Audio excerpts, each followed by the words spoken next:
Matapos ang mahaba-habang bakasyon dahil sa APEC Summit, pinagmi-makeup classes naman ngayon ng DepEd o ng Department of Education ng mga estudyante.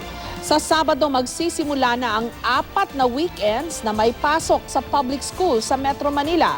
Live mula sa Quezon City, may report si JP Soriano. JP.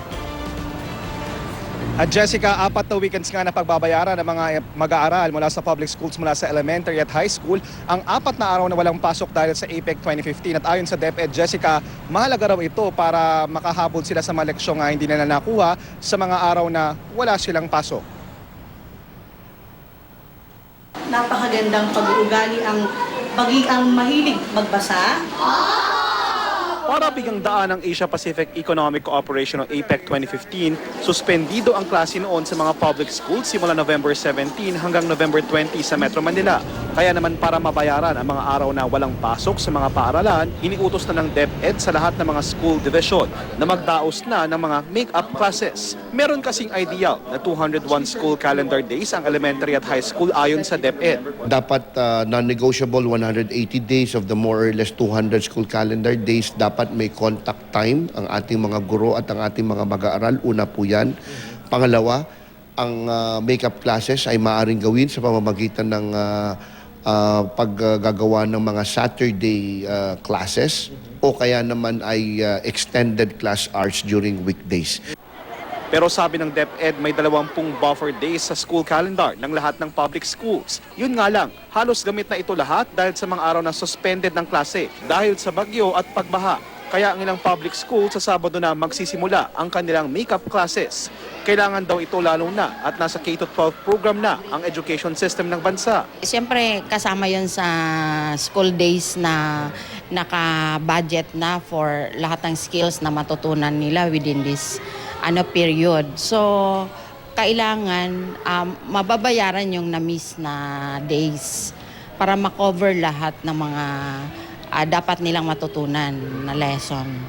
Yun nga lang, dahil magki-Christmas break na, ang huling linggo ng makeup class sa Enero pa nila magagawa. Okay lang ba sa'yo na pumasok pag Sabado ng 4 na linggo? Opo. Bakit okay lang? Kasi po maraming matutunan para bumabawi yung absent po namin sa EPEC. Anong ginawa mo nung 4 na araw na yun? Naglaro po tapos po nagbasa po ng libro. Talaga? Wow, ang galing naman. Paano yan? Sabi ng principal nyo, babawi kayo sa pasok ng every Saturday ng 4 na linggo. Okay lang ba sa'yo yun? Opo. Bakit okay lang sa'yo yun? Kasi po mas marami pa po kami matututunan.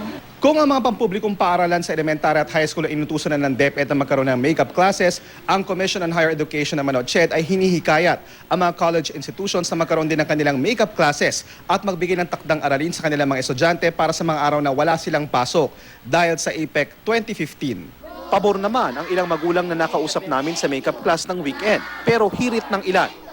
Sana half day lang. Bakit po? Kasi mahirap pag full day, parang yung bata parang mapapagod. Jessica, wala namang problema para sa mga guro at mga public schools na magkaroon ng makeup classes. Pero isa sa mga options na sinasabi ng DepEd para sa mga public schools ay kung hindi kaya ng weekend classes ay pwedeng i-extend yung school hours tuwing weekdays. Ang problema, Jessica, may mga public schools na 3 shifts at karamihan sa kanila ay gabi na natatapos ang klase. Jessica? JP, ang ibig sabihin niyan kasi 4 weekends hanggang 2nd week of December, nagwi-weekend classes ang mga bata. Tama ba?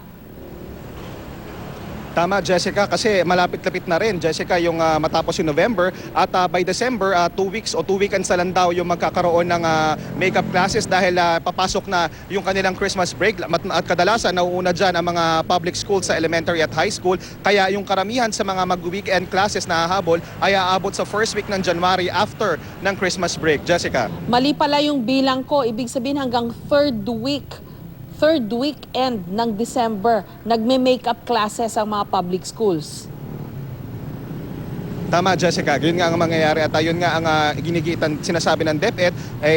Kailangan daw to kaysa naman sa mahuli yung mga mag-aaral natin sa mga lessons, lalo pa sa K-12 program na tayo at may mga hinahabol tayo na mga accreditations sa mga public schools para tumaas ang ating level at will be at par with our mga neighbor countries pagdating sa quality ng education dito sa ating bansa sa Pilipinas. Jessica. Ang ibig sabihin nga lang yan, JP, medyo atrasado yung pagbabakasyon para sa Pasko ng mga estudyante.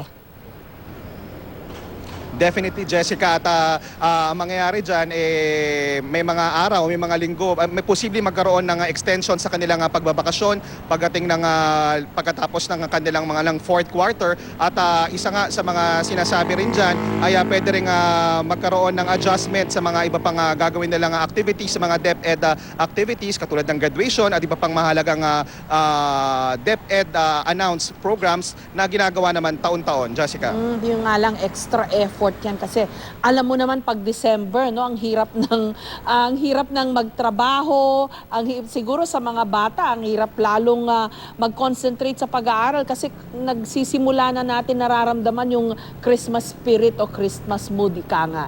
In any case, maraming salamat sa iyo, JP Soriano.